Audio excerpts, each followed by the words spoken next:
Hey guys, welcome back to my channel. If you're just seeing my face for the very first time, my name is Jennifer Confidence and I'm a 2020 Erasmus Mundus Scholarship awardee studying I just finished my first semester in Glasgow and yeah, I'm currently in Dublin for my second semester. So yeah, I make YouTube videos regarding Erasmus Mundus scholarship, life abroad, travel, and a whole lot of that videos just around opportunities abroad. So guys, today I was just going through Twitter to prepare myself for a video I wanted to make, another video on the interview stage videos. However, I came across a tweet and I felt it was interesting, and I felt it's something I should share with you guys, and I just kept on hold the video for the interview, and then I decided to, okay, let me just make this one, and then I would make the one on the interview for the next video. So the tweet is by one Timilehin Oguntuyaki. Yeah, Timilehin Oguntuyaki. Hopefully I pronounced it very well. So he made a tweet and titled it 10 Traits of Scholarship Winners and How They Get the Best Out of Social Media. I found it interesting. I was actually checking for something else, but when I came across the tweet, I was like, this is really interesting and I think I should share it with you guys. So he made that, to start, first of all, he made a comment. He's like, he has received lots of messages from applicants asking how to win scholarships. He said, honestly, many of your questions have been answered by scholars here, but please read this and check the boxes. So what he's asking people to read was the 10 traits of scholarship winners and how they get the best out of social media. Because of course, most of us got to know about scholarships through social media and a whole lot of that, Twitter, Facebook, Instagram, and blah blah blah blah.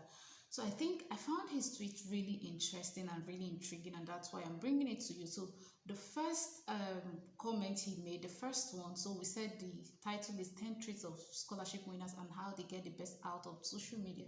So the first he made mention of is that scholarship winners they have reasonable level of independence, and so he justified this first statement by saying that scholarship winners that he know do not depend on people to feed them with information. They don't come online to say, please post some scholarships in library science and all that. And I think I found this really interesting because most of the times, like, I see people, they'll be like, post scholarship, please post Erasmus scholarship on so and so, maybe on health sciences, on chemistry, on biology, and all that. Like, they go to a lot of people to ask them those questions. I've had lots of friends who have discussed it with friends and all that. And sometimes it can be, are you serious? I'm studying business administration, and so because I got Erasmus scholarship, you're coming to meet me and you're like, post scholarships on library sciences and all that and all that. Like, it's not how it works. If you need a scholarship, somebody have told you that Erasmus Mundus scholarship has catalog. So it has all the courses you need there. I've even made a video on it. I'll put the link up, how to search for Erasmus Mundus scholarship. And then, like, you still see people who are like, okay, I studied biology. Can you post Erasmus Mundus or suggest Erasmus Mundus courses I can do for masters? Like, it does not make any sense. You have the catalog. Your duty is to go there and go and search it out yourself. Because if you come and be meeting people, somebody who has studied business administration, and you're like, can you suggest a course I can do for nursing? It sounds really weird. Like, it sounds really funny. Except maybe I know somebody in particular that have done that course before. I can maybe say, I have a friend who did this. But it sounds really funny that somebody that does not have anything to do with the course or something like that. It sounds really funny.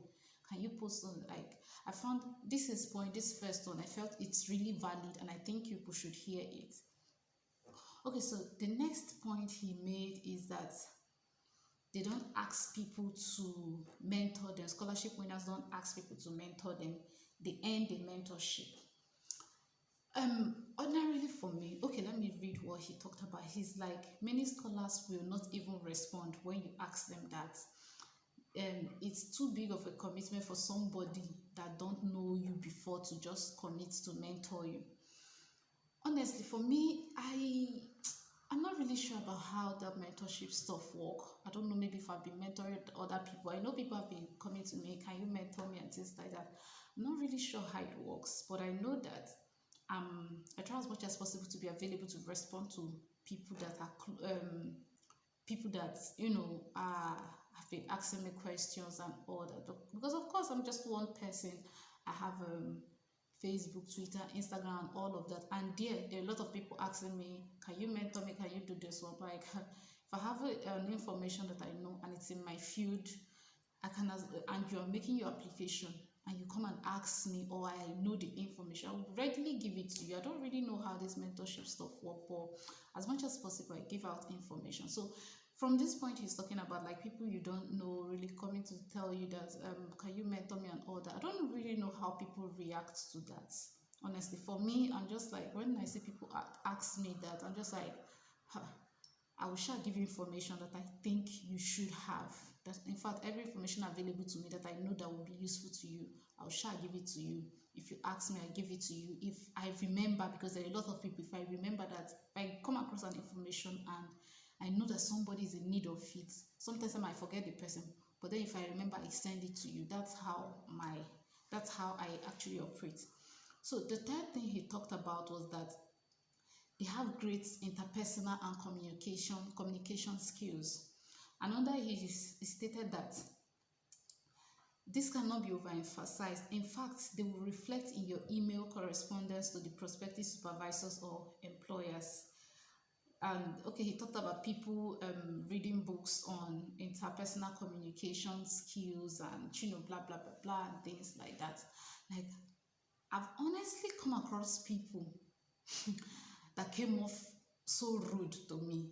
These are people that maybe, okay, there was one time a guy asked me to review his SOP, and I'm like, because that period, that was when I was reviewing a lot of SOPs, like lots of SOPs. I reviewed 20 something SOPs, and I was also writing my assessment. I was so overwhelmed. My eyes were, I was always on the system. Plus, we're having online classes, and so my eyes were all disturbing and all that. And the guy came like, can you help me and review my SOP? I'm like, I have assessments I'm actually writing, and I have other SOPs that I'm working on. I can't promise you that because I have my own personal work and other SOPs I'm working. He was like, it won't take you up to 10 minutes. I know it won't take you up to 10 minutes. And by the way, somebody on your program has already reviewed it. I was like, at the moment, I wanted to give it to him the way he gave it to me. That kind of rude response. I'm like, are you kidding me? You are asking somebody to help you review an SOP, and you have the guts to be telling the person it won't take you up to 10 minutes. Like, if you knew it won't take me up to 10 minutes, why are you coming to me? If you knew that since somebody else have reviewed it for you, somebody on my program already, you're still coming to meet me, I should review it for you. What? See the impetus, like, see the guts. I don't understand. I just I was like, kai. Some people don't know how to respond to people. So I just told him, I was like, if my colleague has reviewed it for you and he got the scholarship and he's on the program, then definitely it is good. Because he said the guy has reviewed and he said it's good to submit. He just wants somebody else. Like, if you see the text message on Facebook, I was like, are you kidding me? And I said, since you are so confident that reviewing an SOP it will take me up to 10 minutes, you're so confident. And anytime reviewing an SOP does not take me anything less than 30 to 40 minutes. That's what I take in review an SOP, because I sit down, I check you. I was like, are you serious? Like, it's so crazy. So this point he talked about an SOP, like they have great personal and communication skills. I think it's really important part, because I've seen people that are really rude.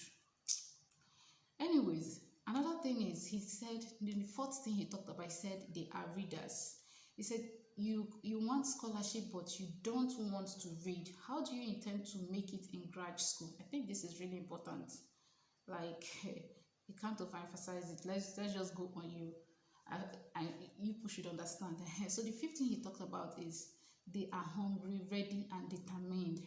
So he said scholarship winners are always passionate about it. They are determined to get it by doing all the things that is required, all the things that is required of them. They are responsible and do not see setbacks as a reason to stop here. So this place now talks about even when you get rejections, like you are so determined, you still make application. A lot of us didn't get our scholarship on the first application. We've applied for numerous other scholarships and all that. So yeah, another thing, the sixth thing he talked about is that they do not procrastinate.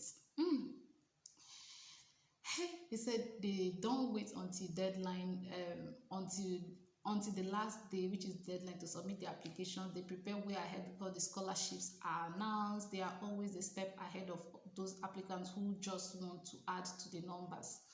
So talking about procrastination, okay, so ordinarily, this baby girl here, this baby girl here can procrastinate. Ordinarily, I can procrastinate like, hey God, I'm the chief madam of procrastination. I'll just sit down, I'll be like, okay, Jennifer, by 8 p.m. you will go and eat. So by 8 p.m. you should have your dinner. 8 p.m. I'm doing something. I'm like, let me finish this season 1 of this movie before I go and eat. Before I know it, it is 9 p.m. 9 p.m. I'll be like, let me wait again. 30 minutes. It's still 9 p.m. I'll stay. If I know 10, 11, 12, it's not by 12 I will not stand up. Let me come and eat. That's when I will not start opening kitchen, making noise, coming to eat and blah blah blah blah and all that. Like I'm the chief madam. Go and do this. I'll say no, let me wait small. Let me do this. Let me do this. Before you know, I'm just procrastinating and time is just going. But when it comes to serious matters like my scholarship, if I say I'm sitting down here today, I'm not going anywhere. I must finish that SOP. That is it, oh. I must finish the SOPs. I must finish the SOP. I'm sitting down there. I will lock myself, whatever it takes, whether it takes me not eating. I could used to eat before. That it takes me not eating and then just sitting down and working on the SOP. That's what I'm going to do. Like I sit down and ensure that every single thing is intact. I will do my checklist and everything, check it, finish. After checking, I will sit down and say, see, today I'm writing the SOP for this scholarship. After writing it, I will review it multiple times. These are serious things that you don't need to joke with or procrastinate with. So I do not joke with all those type of things. I can't joke. This is my future. I can joke with eating, but I can't joke. I can't say I want to procrastinate with my scholarships. Like, are they not possible? We can't. God, because it's not possible. So yeah, he talked about that. So another thing also he talked about my hair back. Another thing he talked about is that scholarship winners are flexible in their choices. And so he made a comment on that, and he said many scholars that he knows are not too rigid with their choices. They are not Team Canada by fire by force. It will be easy to move to Canada or USA later on if you explore what's obtainable at the moment. I think this is really great. So I see a lot of people, you're looking for scholarship. Let's say, for example, you studied international relations and you want to do a master's in, let's say, international business management. And there's a master's opportunity, scholarship opportunity for international human resource management. I don't know if there's a course like that, but you get what I'm saying. But the one you want to do is international business management. And you have been applying to it. And you see an opportunity for international human resource management or international human resource blah, blah, blah. And then you decide not to apply to it because you want international business management. Or many, most of the people that do that, I'll just cut them like, you're not ready. You're not ready. Because, of course, you can't always get what you want. But you can always, it's not just one road that leads to stream, to the market. You can always explore other options.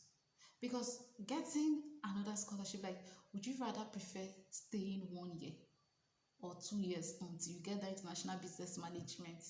Or would you rather taking another course that is closely related to it? We're not saying now you should take something totally different, let's say from international relations to chemistry. That's not what we're saying here. We're talking about um, taking a closely related course.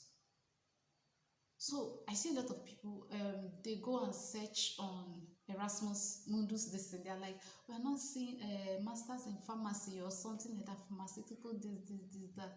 I'm like, did you actually check? He said, I studied pharmacy and I want to do master's in pharmacy or something like that. You know now how they used to talk it. I'm like, so you're waiting to see masters in pharmacy? Are there not maybe closely related ones like what's they call themselves? Maybe any pharmacy related, is a medicine, something, this one, that one. You're not seeing all those ones there, but you want the one you want is the one boldly written pharmacy. Benny, it does not work like that. So most of us had to shift grounds in order to get some of these scholarships, and those are part of the strategies. We had to shift grounds. Some people are not studying the exact courses they wanted, but they're studying courses that are closely related, that had scholarship opportunities. So you have to shift grounds. Like you need to have you need to be flexible with your choices. Also, another thing is about countries, to choosing countries. Some people just want to go to the US for their postgrad studies, and then you have option for Canada to get scholarship and all that, but then you want the US. It does not work that way. You need to be, at all times, you need to be flexible with your choices in terms of course, in terms of the country and all that. You need to be as flexible as you can. We're not saying you should choose they call them a course that is totally different. No, we're saying you can choose a closely related one for a scholarship. Do you get?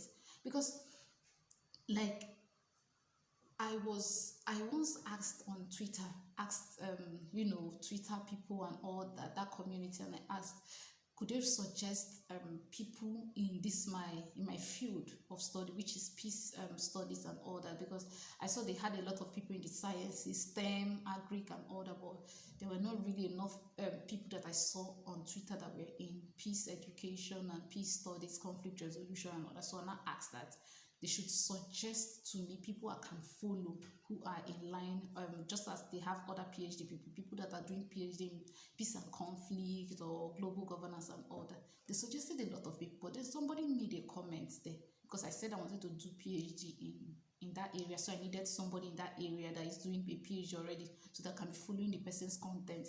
And so the person suggested, the person made a comment. He said, you can also explore research in Aboriginal studies or something like that. That Canada funds research in Aboriginal studies, and I was like, oh wow. So now this comes in handy in me saying that you can shift grounds in your choice of courses, like your course applications, scholarship applications. You can choose something that is closely related. Do you get?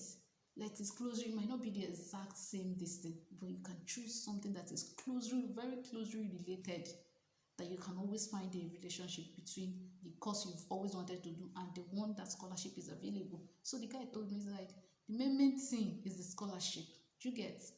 You can always navigate your way through. Okay, that being said, the eighth thing he said they are leaders. So under it, he made a comment. He said scholarship winners are usually people who take responsibility. They serve their people, society, they volunteer for great causes and always want life to be better for people around them. Have you been volunteering for causes? Like, there are places for these things. I didn't know it myself until I graduated. So you can volunteer with your community association or your community head. Now, the ninth thing he said is that they are not idle. So, he said, this comment really got to me, because just recently, I was discussing with a colleague from the Netherlands, and so I told him that, over here, I came here and I saw a lot of people already have plenty work experience. In Nigeria, they will tell you, you have to be not more than 23, with maybe 4 years work experience, those type of stuff. So, like in all those work requirements that you can always see in Nigeria. No more than recent graduates, no more than 23 with 2 years work experience. And then that 2 years, you as a graduate, you're just graduating at 23. So we've been, as Nigerians, we're really good at asking the question like, where do we get this work experience from? Since we are graduating at this age, we have not gotten any job, and yet they're asking us to have how many years work experience, and we should also be fresh graduates. So I was talking to him about it, and I said, I noticed that here people already have lots of work experiences and all that because of their internship and a whole lot of that. So I was talking to her and I said, most Nigerians got our first work experience during NYSC, which I think is really bad because internship is not really such a big thing in Nigeria. Like internship, and during summer, all of us go to the house and can sit down. Like me, number one, I never did internship. During summer, holiday, long vacation, I dey go house, they go sit down and just stay like that with my family. No work experience, nothing. And so it dawned on me after school that I didn't have a single work experience except for the NYC I was waiting to go to. So I think it's really bad. And he asked the question, what have you been doing after you graduated? I think this is an important part we need to start tackling in Nigeria. What have you been doing? Some of us, like, even people who might, if you tell people in Nigerians, go and do internship, some of them might be looking for paid internships. I get it, okay, you might need to transport and stuff like that. But come on, in the long run, the work experience is even more than the change they give to you for the travel, for your transportation and all that. I know that, okay, you might need transportation, you're not working and blah blah blah blah, you might need some fundings for transport and all that, but then you can take up work internships that are around you with your local government. Like, look for, sometimes there are places to get work experience, but we'll just be turning around and be looking for it, that where is it, and it is there. Sometimes it's not about the pay. It's about the experience. And so sometimes some of us Nigerians, we graduate without experience and all that. And so when companies tell us you must not be more than 23 years, but then you must have 5 years or 3 years work experience, and you must be a recent graduate, we're looking at them like this. What do you mean? But then we had 100 level, first year, long vacation. We didn't do anything. Second year long vacation, we didn't do anything. Third year long vacation, we didn't. Fourth year long vacation, we didn't do anything. We just waited until it was NYC before we got our first work experience. Like, I think it's really bad. So what have you been doing? Honestly. In fact, let me not go. I will make a different video on this, trashing this matter. And then finally, I think he talked about that scholarship winners follow resourceful people online. So you're looking for scholarship. You're in Nigeria, you're looking for scholarship, you're not following certain people on Twitter. Like, it is majorly Twitter that you will go and find these scholarships there. Get connections there. Get to know a lot of things, and you're not following people. You're looking for Erasmus Mundus scholarship and you're not following Jamaticulous on Twitter. You're not following some certain people. I just think like these are things you need to do. And so when I read this, his 10 traits of scholarship winners and how they get the best out of it, I felt it was really relevant, and so I needed to share. So I know this has been really long, but guys, this is really important, super important, and I felt it's really it's something that you guys should hear. So just to reiterate it, I hope that English is correct. The first one is they have reasonable level of independence. The second one is that they don't ask people to be their mentor. They earn mentorship. The third one is they have great interpersonal communication skills. The fourth one is they are readers. Fifth one is they are hungry, ready, and determined to do the right things and take the right steps. Sixth one is they do not procrastinate. Seventh one is they are flexible with their choices. The eighth one is they are leaders. That's they volunteer and all that. They volunteer with organization. The ninth one is they are not idle. So what have you been doing? Job opportunities and blah blah blah blah. What have you been doing? They are leaders. They are not idle. So since graduation, what did they do since? The 10th one is they follow resourceful people online. So these are just the points that he made, and I felt they were really relevant and I needed to share it with you guys. Okay, guys, it's been really good talking to you guys today. Me and my hair. Talking to you guys today on the 10 traits of scholarship winners and how they, maximize the online space. So I hope this video helps someone out there. And if you enjoyed this video, please give me a thumbs up and subscribe to my channel. And yeah, it's good to have you here. And I'll see you in my next video. Bye.